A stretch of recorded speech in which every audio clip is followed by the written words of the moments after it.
y por lo tanto agradezco mucho a Juan Martín Pérez García, coordinador de Tejiendo Redes Infancia en América Latina y el Caribe, que esta noche nos acompañe, Juan Martín, para que nos dé luz sobre este tema que evidentemente preocupa en demasía.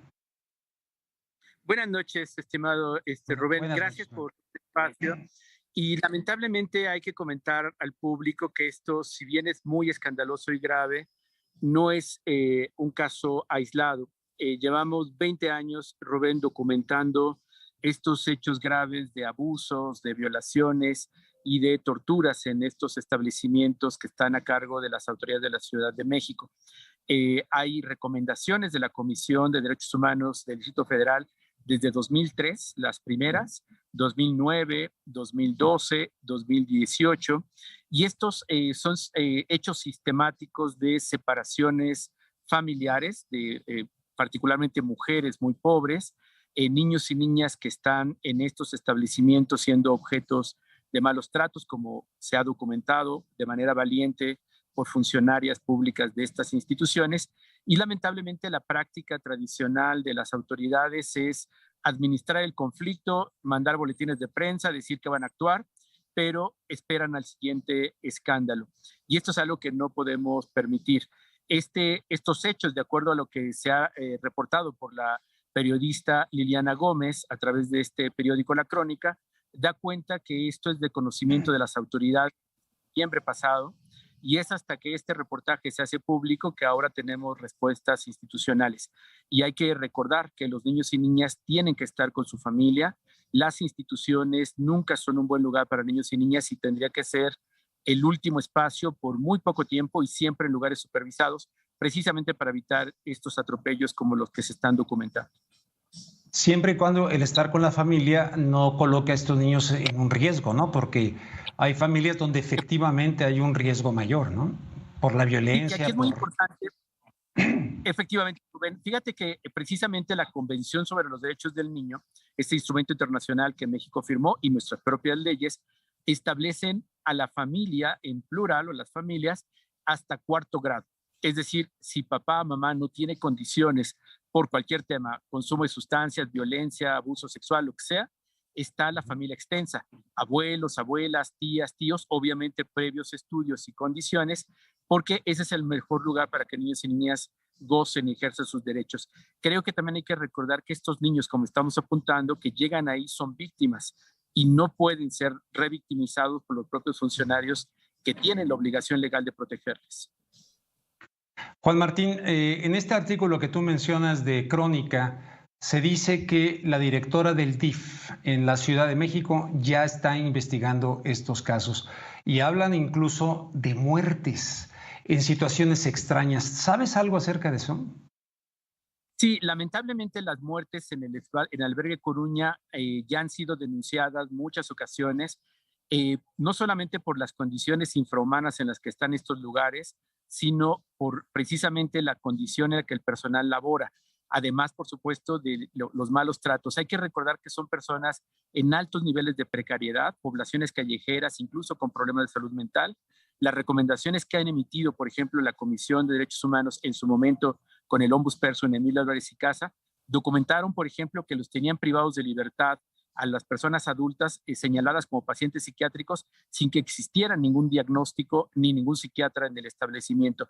Este tipo de medidas de levantarlos, como hemos visto también en el reportaje que el periódico Milenio y la televisora Milenio ha estado mostrando, son recurrentes. Hay que recordar nuevamente que la única posibilidad de privar de la libertad a una persona es a través de medidas judiciales.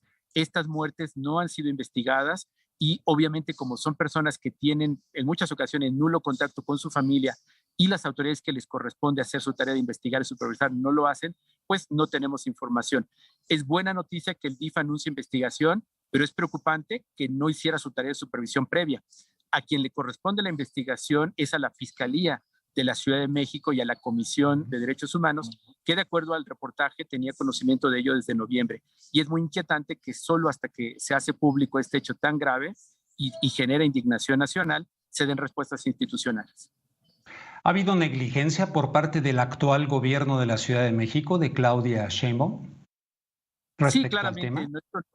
Sí, no hay duda y hay tres indicadores muy concretos, Rubén. Desde que ella ha asumido la responsabilidad como jefa de gobierno, no ha asistido a ninguna sesión del Sistema de Protección Integral de Niños y Niñas de la Ciudad de México, que de acuerdo a la Wow. ley está obligada a participar cada 6 meses. Ha delegado esto en el sistema DIF, en Estela, y ha hecho seguramente un esfuerzo, pero esto no es suficiente. Necesitamos que la jefa de gobierno, de acuerdo a la ley, sea la que presida este espacio. Segundo indicador, estas denuncias no son nuevas, eran de conocimiento. Llevamos años documentando y señalando sin que esto ha significado ningún tipo de atención. Incluso ahora el propio secretario de gobierno, Martí Batres, fue secretario de Desarrollo Social cuando Ebrard era jefe de gobierno, conoció de primera mano los problemas y las denuncias en estos establecimientos y pues no hemos visto una acción pues claramente con voluntad. Y un tercer elemento muy clave es que en tanto esto no se asuma como una responsabilidad de, en este caso, de la propia jefa de gobierno y se limite a un boletín de prensa o a una autoridad menor, esto no va a cambiar y puede quedar en impunidad. Sabemos que la problemática de la Ciudad de México pues es compleja en lo general, pero esto no es menor, es un tema prioritario que debiera estar en la agenda del actual gobierno y sobre todo si estamos hablando de una transformación. Y esto yo creo que es prioritario, ¿no? Mira, hay como muchas reflexiones, pero hay una muy concreta que creo que todas y todos entendemos. No hay mejor forma de hablar de un gobernante, de una gobernante, de cómo trata a sus niños y a las niñas que tiene bajo su cuidado. La responsabilidad es, en este caso, de la jefa de gobierno, de la directora del DIF, de la directora de este albergue, y habla no solamente de su persona y su calidad como funcionario o funcionaria, sino también de su responsabilidad legal. Así es que estos hechos no pueden ser un escándalo que se pase esperando el próximo drama, sino que tiene que ser claramente un tema de la propia jefa de gobierno en la máxima instancia de decisión para que esto no se repita. ¿Qué le dirías a nuestra audiencia en contexto a manera de conclusión, pero también a manera de involucrarnos? Porque es un problema de todos. O sea, ¿qué podemos hacer como sociedad? Mira, yo creo que estos espacios como los tuyos que hacen ejercicios de periodismo de infancia son muy importantes para entender que no estamos hablando de niños abandonados y con familias complicadas. Cualquiera de nuestros hijos e hijas, de nuestros vecinos, puede entrar a una circunstancia de riesgo y necesitamos entender que como sociedad no podemos permitirnos que ningún niño o ninguna niña sufra y menos a manos de funcionarios públicos que les pagamos con nuestros impuestos y que tienen una responsabilidad legal para cuidarles. Bueno, pues fíjate que con la información que nos das, me gustaría en esta semana buscar a Martí Batres, que era secretario de Marcelo Ebrard sobre este tema y que estaba consciente de estas denuncias. Ojalá nos la dé para que podamos hablar con él acerca de este tema.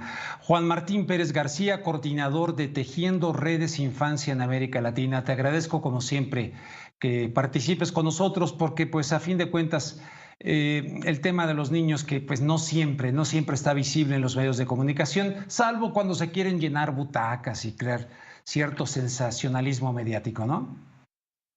Así es, y por eso te agradezco tanto, querido Rubén, que abras estos espacios y yo confío que las personas que nos están mirando puedan asumir esta responsabilidad compartida que tenemos como ciudadanas y ciudadanos de que los niños y niñas son de todas y de todos.